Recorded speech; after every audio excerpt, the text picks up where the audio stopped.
Assalamu alaikum. Dear viewers, welcome to a crucial etiquette in Islamic prayer.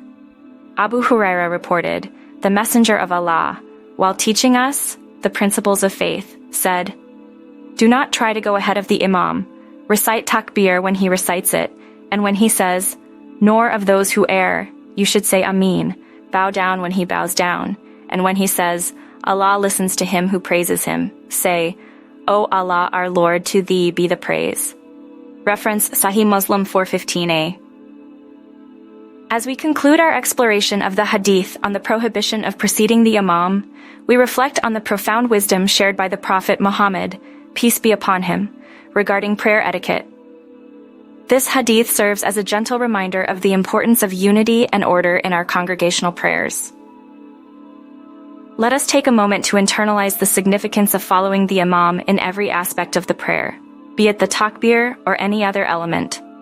The unity we maintain in our worship reflects the harmony that Islam encourages in our lives.